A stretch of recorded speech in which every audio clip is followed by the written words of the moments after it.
ओवैसी जी, आप जिस डेलीगेशन में गए उसमें 7 में से 5 लोग अलग अलग धर्मों के थे। दुनिया में ये संदेश देना कि भारत में अनेकता में एकता है, ये कितना ज़रूरी था? कितनी बड़ी ताकत थी ये दिखाना कि हिंदुस्तान और पाकिस्तान में फ़र्क है, यही हमारी ताकत है। देखिए, ये तो भारत की ताकत शुरू से रही है, चाहे हमारी अंग्रेज़ों से जंग आज़ादी रही हो और फिर बाद में जो बाबा साहब अम्बेडकर और कॉन्स्टिट्यूंट असेंबली में बैठकर हमने संविधान बनाया तो हमने क्या लिखा, वी द पीपल। अब वी द पीपल में सब शामिल हो जाते हैं, तो ये हमारी देश की ताकत रही है। और हम उम्मीद करते हैं कि सरकार, जो बीजेपी की सरकार है, वो इस ताकत को समझे, माने और उसको और प्रॉस्पर करने के लिए और मजबूत करने के लिए काम करें। तो हमारा डेलीगेशन में जय पांडा के हमेशा ओपनिंग रिमार्क्स ये होते थे कि यहाँ पर इतने मज़हब के मानने वाले हमारे डेलीगेशन में ओवैसी मुसलमान है, श्रृंगला साहब बुद्धिस्ट हैं, बीजेपी की एक लेडी एमपी हैं वो नॉर्थ ईस्ट से, वो क्रिश्चियन हैं और दूसरे हिंदू धर्म के लोग हैं, हम मुख्तलिफ ज़बानें बोलते हैं। तो जाहिर है ये भारत की डाइवर्सिटी, इसकी खूबसूरती, उसकी ताकत रही है, उसको हमको बचा के रखने की ज़रूरत है। लेकिन ओवैसी साहब, एक चीज़ जो बार बार कही जा रही है और विपक्ष की तरफ से भी बहुत आ रही है कि जो हमारा डेलीगेशन गया उससे ज़्यादातर राष्ट्राध्यक्षों ने मुलाकात नहीं की, बड़े बड़े अधिकारियों ने मुलाकात नहीं की, बस विदेशों में बसे भारतीयों को भाषण देकर आए। विपक्ष ये बार बार कह रहा है कि ऐसा लगता है ये डेलीगेशन सिर्फ छुट्टी मनाने गया था। अब जाहिर है जो पुरानी पार्टी के बड़े लीडर ने बात कही है, अब हम तो उनके गम को समझ नहीं पा रहे हैं। शायद उनको किसी डेलीगेशन का हेड बना देते तो शायद उनको मालूम होता। हम लोग सैर व तफरीह करने नहीं गए थे। मैं आपको बता रहा हूँ कि जितने हमारी सुबह की मीटिंग्स होती थी उससे पहले हम लोग जय पांडा के पास बैठकर बात करते थे, गुलाम नबी साहब भी थे।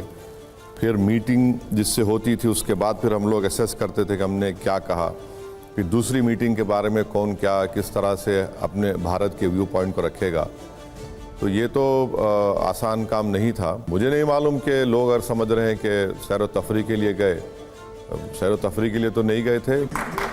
लोग कह रहे हैं कि कुछ नेता तो कंफ्यूज हो गए कि इंडियन डेलीगेशन में आए हैं या इंडियन आइडल में, ये कहा जा रहा है। एक वीडियो में तो आप भी मुस्कुराते हुए दिखाई दे रहे हैं, ये कौन सी बात है जो गाने से समझाई जा रही है? नहीं, देखिए, मैं ना गाने सुनता हूँ ना मुझे इसका शौक़ है सुनने का, क्योंकि मुझे मेरी पसंद नापसंद अलग चीज़ है।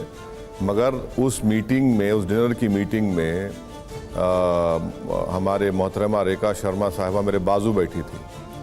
तो अल्जीरिया में इंडियंस को लोग कैसे जानते हैं? वो कहते हैं जाने तू। तो जाने तू क्या था? 1960 का जब आप लोगों की जवानी थी होगी, उस वक्त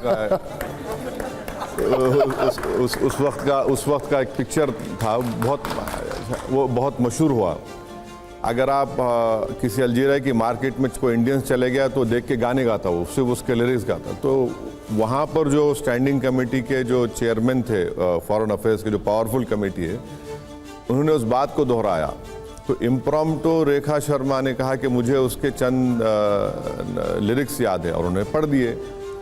अब गलती ये हो गई कि हमारे साथ जो एमपी साहब तो रिकॉर्ड कर लिया, वो लोग भी रिकॉर्ड कर रहे थे। तो ऐसा नहीं है कि उन्होंने गाना गा दिया खुश करने के लिए। इंडियंस को आप पूरे जितने भी अल्जीरिया में, अलजायर्स में आप देखेंगे तो जाने तू के नाम से जानते, क्योंकि वो उस ज़माने पिक्चर बड़ी मशहूर हुई थी। और इंडियंस को जानते क्यों? क्योंकि नेहरू ने यूनाइटेड नेशंस जनरल असेंबली में खड़े होकर कहा था कि अल्जीरिया को सेल्फ डिटर्मिनेशन मिलना चाहिए, बावजूद इसके कि उस वक्त के पौंडीचेरी में फ्रेंच थे और वो फ्रेंच वहाँ पर कॉलोनियल मास्टर्स थे। फिर उनका जो रेजिस्टेंस फ्रंट का NFL का ऑफिस हमने दिल्ली में खोला था। तो इंडिया के उनके से हिस्टोरिकल ताल्लुकात है, तो वो उस मीटिंग का बैकग्राउंड ये है।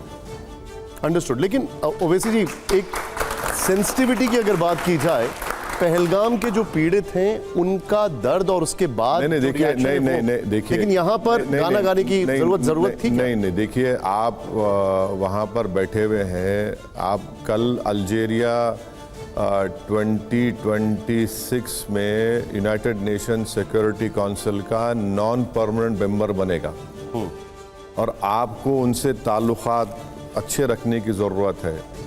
और जब हमारे प्रेसिडेंट गए थे वहाँ पर पिछले साल, तो हमने डिफेंस एक MOU उनसे साइन किया।